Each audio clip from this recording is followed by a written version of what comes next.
Good morning students. आज हम class 11th Hindi medium का चैप्टर फर्स्ट का लेक्चर थर्ड पढ़ रहे हैं। ठीक है, देखिए अभी इससे पहले के लेक्चर्स में हमने क्या पढ़ा था। इससे पहले हमने हमारा जो चैप्टर फर्स्ट था रसायन की मूलभूत अवधारणाएं, उसमें हमने ये जाना था कि आपका द्रव्य क्या होता है। ठीक है, द्रव्य को हम कैसे परिभाषित करते हैं, उसकी कौन कौन सी अवस्थाएं होती हैं, ठोस द्रव गैस को हम कैसे पहचानते हैं, उसके बाद यौगिक क्या होता है, शुद्ध पदार्थ क्या होता है, तत्व क्या होता है, मिश्रण क्या होता है, इन सब की परिभाषाएं देखी थी। उसके बाद हमने ये देखा था कि किसी भी जब हम रसायन के बारे में पढ़ते हैं तो रसायन में बहुत सारे तत्व हैं। तो परमाणु क्या है, सबसे पहले परमाणु की जो अवधारणा दी थी वो डाल्टन ने दी थी। तो डाल्टन ने क्या कहा था, उसके बाद यदि हमें परमाणु द्रव्यमान मात्रक निकालना है, एटॉमिक मास यूनिट, किसी भी तत्व का परमाणु भार निकालना है, तो वो हम कैसे जानेंगे, और फिर अणुभार हम कैसे निकालेंगे। ठीक है, अणुभार का मतलब मोलर मास, कि किसी भी अणु का जो अणुभार होगा उसमें उपस्थित तत्वों के परमाणु भारों का क्या होगा, योग होगा। अब देखो क्या होता है कि जब हम किसी भी चीज को मापते हैं, बहुत सारी राशियां होती हैं। तो अब हमारा जो लेक्चर थर्ड है वो किस चीज के बारे में बता रहा है, वो ये बता रहा है कि बहुत सारी भौतिक राशियां होती हैं। ठीक है, जब हम किसी भी चीज को नापते हैं तो हम कुछ भौतिक राशियों का प्रयोग करते हैं। तो मूलभूत राशियां कितनी हैं, मूलभूत राशियां हैं 7। कितनी है, टोटल 7 है। कौन कौन सी है राशियां, एक तो है द्रव्यमान, एक है लंबाई, समय, ताप, वैद्युत धारा, ज्योति तीव्रता और द्रव्य की मात्रा। ये मेजर 7 राशियां हैं। ठीक है, 4, 5, 6, यानी हम किसी भी पदार्थ के भौतिक गुण या रासायनिक गुण, भौतिक गुण तो वो होते हैं, भौतिक गुण होते किसी भी पदार्थ के 2 प्रकार के गुण होते हैं, एक भौतिक गुण होते हैं और एक रासायनिक गुण होते हैं। भौतिक गुण क्या होते हैं, भौतिक गुण वो होते हैं जो कि पदार्थ के संगठन और पहचान में परिवर्तन किए बिना मापे जा सकते हैं। यानी कोई भी पदार्थ है, मान लो कोई भी द्रव्य है, ठीक है, उसके 2 टाइप के गुण है, एक है भौतिक गुण, एक है रासायनिक गुण। तो भौतिक गुणों को हम कैसे नापेंगे, तो किसी चीज को मेजर करना है, नापना है, तो मेजरमेंट जो है वो भौतिक गुण तो वो होते हैं कि यदि पदार्थ का जो संगठन है और उसकी जो पहचान है उसमें कोई भी परिवर्तन नहीं होता। भौतिक गुण में वो वैसे के वैसे ही बने रहते हैं, लेकिन रासायनिक गुण में पदार्थ का संगठन और पहचान दोनों बदल जाते हैं, दोनों बदल जाते हैं। तो यहीं से ही हम भौतिक गुण और रासायनिक गुण को आइडेंटिफाई कर पाते हैं कि भौतिक गुण में क्या होता है, किसी भी पदार्थ का जो संगठन है और उसकी पहचान है, उसमें बिना चेंज के ही हम पदार्थ को कहीं पर भी नापेंगे। यहाँ पर नापा, हम कहीं और गए वहां पर नापा, तो हर जगह सेम आएगा। लेकिन रासायनिक गुण में क्या है कि उसके संगठन और पहचान में परिवर्तन आ जाएगा।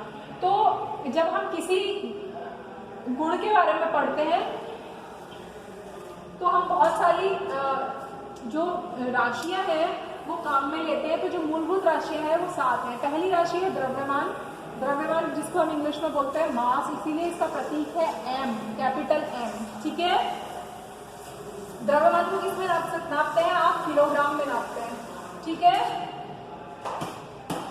अब आप यहाँ पर देखो, पहले भौतिक राशि को समझ लीजिए। द्रव्यमान है, द्रव्यमान को हम कैपिटल M से बताते हैं। लंबाई, लंबाई का मतलब लेंथ, इसको L से बता रहे हैं। समय को टाइम, बोलते ना समय बदल गया, टाइम बदल गया, समय को स्मॉल t से, ताप को, टेम्परेचर को कैपिटल T से, वैद्युत धारा को I से, और ज्योति तीव्रता को IV से, और द्रव्य की मात्रा को स्मॉल n से बताते हैं। ठीक है, ये तो राशियां हो गई, मूलभूत राशियां हैं 7।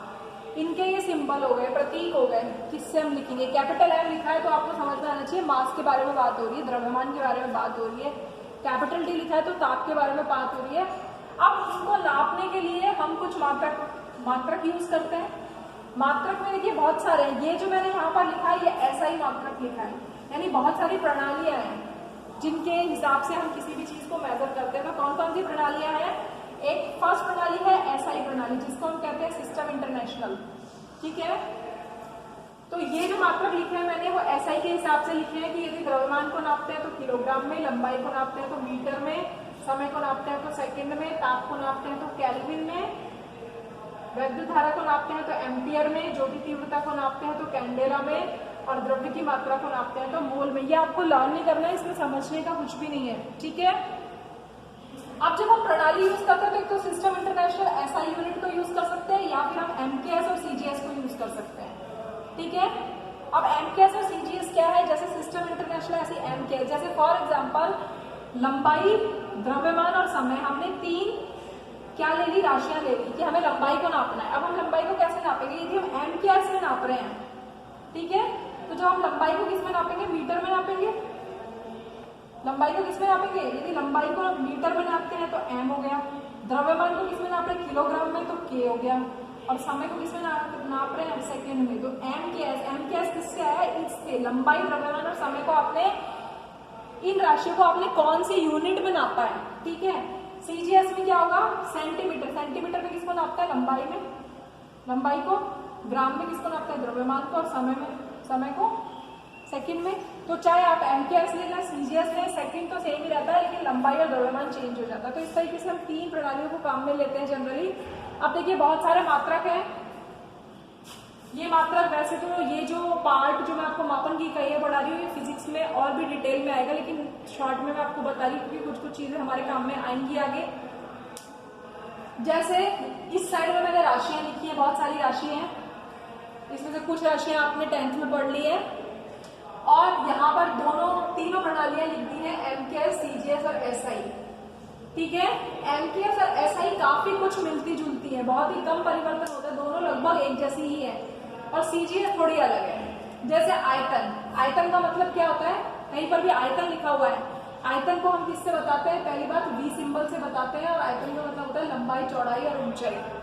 तो लंबाई भी मीटर में नापते हैं, चौड़ाई भी और ऊंचाई भी, तो तीनों का क्या हो गया, मीटर क्यूब हो गया। एमकेएस में भी मीटर क्यूब है और एसआई में भी मीटर क्यूब है, तो सीजीएस में क्या होगा, सेंटीमीटर हो जाएगा, ठीक है। सेकंड है घनत्व, घनत्व क्या होता है, density is equals to M upon V होता है। देखिए फॉर्मूला होता है एम बराबर वी डी, जिसमें आपको डी घनत्व है, वी वॉल्यूम है, और एम क्या है, द्रव्यमान है। तो घनत्व क्या हो जाएगा, द्रव्यमान अपॉन आयतन, ठीक है।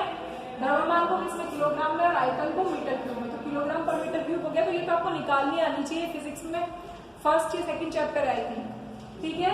और किलोग्राम की जगह सीजीएस में, एसआई में भी सेम ही रहेगा, सिर्फ सीजीएस में क्या हो जाएगा, किलोग्राम ग्राम में बदल जाएगा, ठीक। इसी तरीके से वेग, वेग क्या होता है, विस्थापन अपन समय, ठीक है, डिस्प्लेसमेंट अपन टाइम। डिस्प्लेसमेंट को किस में नापते हैं, मीटर अपन सेकेंड, और सीजीएस में क्या हो जाएगा, सेंटीमीटर अपन सेकेंड। ये दोनों तो सेम ही है, ठीक है। फिर आपके पास त्वरण, जिसको आप किससे बताते हैं, वेग को आप स्मॉल वी से बताते हैं, त्वरण को आप ए से बताते हैं, दैट इज कॉल्ड एक्सेलरेशन, ठीक है। त्वरण क्या होता है, वेग परिवर्तन की दर, ठीक है। वेग परिवर्तन अपॉन समय, वेग परिवर्तन क्या होता है, मीटर अपॉन सेकेंड स्क्वायर। तो अब आप यहाँ पर देखो कि जो त्वरण है या एक्सेलरेशन है, that is change in velocity upon time. तो मीटर अपॉन सेकेंड स्क्वायर हो गया, मीटर की जगह आप सेंटीमीटर यूज कर सकते हो, तो सेंटीमीटर अपॉन सेकेंड स्क्वायर हो जाएगा, ठीक है। फिर उसके बाद है फोर्स। फोर्स क्या होता है, फोर्स का मतलब बल। फोर्स क्या होता है, force is equal to M A होता है, मास इंटू एक्सेलरेशन, द्रव्यमान इंटू त्वरण, ठीक है। मास और एक्सेलरेशन की जब आप यूनिट को रखेंगे यहाँ से उठाकर, तो इसको जब आप सॉल्व करेंगे तो कितना आ जाएगा, किलोग्राम मीटर पर सेकेंड स्क्वायर आ जाएगा। देखो द्रव्यमान तो किलोग्राम में, और त्वरण की यूनिट अभी क्या बताइए, मीटर पर सेकेंड स्क्वायर, तो मीटर पर सेकेंड स्क्वायर हो गया किलोग्राम मीटर पर सेकेंड स्क्वायर, ओके। तो किलोग्राम मीटर पर सेकेंड स्क्वायर ही क्या कहलाता है, न्यूटन। तो 1 न्यूटन इज इक्वल टू पूछा जा सकता है किलोग्राम मीटर पर सेकेंड स्क्वायर। क्वेश्चन पूछा जा सकता है बल का मात्रक है न्यूटन, न्यूटन में किसको मेजर करते हैं, बल को। बल क्या होता है, द्रव्यमान गुणा त्वरण, ठीक है। अब यदि एमकेएस में ये है, एसआई में ये है, तो सीजीएस में क्या हो जाएगा, ग्राम की जगह सिर्फ, सॉरी मीटर की जगह क्या हो जाएगा, सेंटीमीटर हो जाएगा, किलोग्राम की जगह ग्राम हो जाएगा, ठीक है।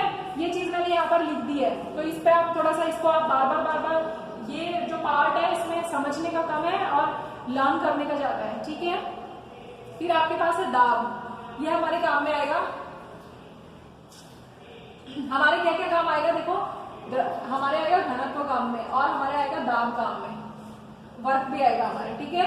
दाब क्या होता है, प्रेशर होता है, फोर्स अपॉन एरिया सबको पता है, बल अपॉन क्षेत्रफल। बल का मात्रक क्या है? न्यूटन। बल का मात्रक क्या होता है? न्यूटन। और क्षेत्रफल अभी निकाला न्यूटन, और क्षेत्रफल को क्या होता है? Metre square. तो एक यूनिट तो डायरेक्ट ही बन गई न्यूटन पर मीटर स्क्वायर, ठीक है। इसके अलावा बल को हम कैसे लिख रहे थे? अभी किलोग्राम मीटर पर सेकंड स्क्वायर लिख रहे थे, और सेकंड स्क्वायर तो जब हम उसको सॉल्व करेंगे तो ये आ जाएगा kilogram upon metre second square, ठीक है। ठीक इसी तरीके से वर्क, W कार्य क्या होता है? बल इंटू दूरी, Fs, W is equal to Fs, ठीक है। इसका मतलब क्या है? Kilogram metre square upon second square, ठीक। इसको हम नापते हैं जूल में, ठीक है। अब उसके अलावा एक और होता है दैट इज कॉल्ड ताप, ठीक है, कि जो टेम्परेचर है उसको हम किस किस में नाप सकते हैं। तो ये तो आपको सिर्फ थोड़ा सा लर्न करना है, आपको थोड़ा बहुत निकालना आना चाहिए। बाकी यूनिट आप चैप्टर वाइज जैसे चैप्टर पढ़ेंगे वैसे वैसे आपको आती जाएगी। जहां पर कन्वर्जन आएगा मैं साथ के साथ बताती जाऊंगी। टेम्परेचर को देखो डिग्री सेंटीग्रेड में भी मेजर कर सकते हैं, केल्विन में भी और फारेनहाइट में भी, ठीक है। तो अब अभी आपको बताया था कि एसआई यूनिट में हम टेम्परेचर को किस में मेजर कर रहे हैं? केल्विन में। तो यदि क्वेश्चन एसआई का दिया हुआ है तो वो आपको केल्विन देगा। मान लीजिए उसने आपको केल्विन नहीं दिया, उसने आपको टेम्परेचर जो है वो किसमें दिया? डिग्री सेंटीग्रेड में। तो आपको किस में बदलना पड़ेगा? केल्विन में बदलना पड़ेगा। तो आपको डिग्री सेंटीग्रेड से टेम्परेचर को यदि केल्विन में बदलना है या डिग्री सेंटीग्रेड से फारेनहाइट में बदलना है तो क्या फॉर्मूला है? ये फॉर्मूला लर्न करने हैं। केल्विन किसके बराबर होता है? डिग्री सेंटीग्रेड प्लस 273 के, ठीक है। और फारेनहाइट किसके बराबर होता है? Degree Fahrenheit is equal to 9/5 degree centigrade plus 32, ठीक है। तो आपको डिग्री सेंटीग्रेड दिया हुआ है तो आप फारेनहाइट भी निकाल सकते हैं और केल्विन भी निकाल सकते हैं। अभी क्वेश्चन आएंगे तो मैं आपको कराती जाऊंगी, ठीक। उसके बाद आप देखिए कि जब हम एसआई में इनको यूज करते हैं, ये मूलभूत जो फंडामेंटल क्वांटिटीज हैं, जब हम बहुत से आप क्वेश्चंस को सॉल्व करेंगे तो आप वहां पर देखेंगे अलग अलग चीज, जैसे नैनोमीटर, जैसे आपने सेकंड चैप्टर अभी आप पढ़ेंगे तो वहां पर आप देखेंगे कि नैनोमीटर लिखा होगा, कहीं पिकोमीटर लिखा होगा, ठीक है, कहीं डेसीमीटर लिखा होगा, ठीक है। तो उनका क्या मतलब है? तो एसआई में प्रयुक्त उपसर्ग का मतलब जिसे हम आगे लिखते हैं, जो प्रीफिक्स होते हैं, ठीक है। ये बहुत सारे होते हैं, इसमें से सारे तो काम में नहीं आते लेकिन कुछ काम में आते हैं, तो वो हमें पता होना चाहिए कौन कौन से हैं। देखिए ये तो पॉजिटिव वाले हैं, यानी 10 की पावर में है। जैसे मान लीजिए 10 की पावर 1 है तो उसको हम क्या कहेंगे? डेका। जैसे मुझे लिखना है तो क्या हो गया? डेका। यदि 2 है तो हो गया हेक्टो, जिसे हम स्मॉल h से बता रहे हैं। यदि 3 है तो किलो, ये सबको पता है। किलो तो क्योंकि हम यूज करते हैं इसलिए सबको पता है। मेगा, मेगा का मतलब 10⁻6, ठीक है। गीगा का मतलब 10⁻9, टेरा का मतलब 10⁻12, पेटा का मतलब 10⁻15, 15, ठीक है। और एक्सा का मतलब 10⁻18, क्लियर। तो ये हमें पता होना चाहिए। अब इनको कैसे बताते हैं? एक्सा है तो ई से बताएंगे, पेटा है तो पी से, टेरा है तो टी से, गीगा है तो जी से, मेगा है तो कैपिटल एम से, किलो है तो के से, हेक्टो है तो एच से, इस तरीके से। तो पॉजिटिव को तो हम ऐसे लिखते हैं, ठीक है। जैसे गीगा मीटर, गीगा मीटर लिखा हुआ है कहीं पर तो इसका मतलब 10⁻12 मीटर की, 10⁻9 मीटर की बात हो रही है, ठीक है। अब यदि माइनस में दी हुई है तो भी क्या हो सकता है? तो आप देखिए कि यदि 10⁻−1 है तो डेसी, जैसे डेसीमीटर, सेंटीमीटर, जरूरी नहीं है मीटर, किसी भी राशि के आगे ये उपसर्ग लगा हो सकता है। तो देखो 10⁻−1, 10⁻−2, -3 होगा तो क्या हो जाएगा? मिली। देखो डेसी को स्मॉल डी से लिखते हैं, सेंटी को सी से लिखते हैं, जो कि 10⁻2 होता है। मिली को 10⁻3 से लिखते हैं, स्मॉल एम, ठीक है। और 10⁻6 जिसको हम कहते हैं माइक्रो, ठीक है, इसको इस तरीके से लिखते हैं। ये इसका सिंबल है, यहाँ पर मैंने सिंबल्स लिखे हुए हैं। नैनो को 10⁻9 कहते हैं, पिको को 10⁻12 कहते हैं, फेम्टो को 10⁻15 कहते हैं, और एक्टो को 10⁻18 कहते हैं, जिसे स्मॉल ए सी बताते हैं। तो ये पहले आपको थोड़ा लर्न होना चाहिए, तो इसे आप पहले नोट डाउन करेंगे, लर्न करेंगे, उसके बाद हम इसके आगे का पार्ट पढ़ेंगे। Thank you.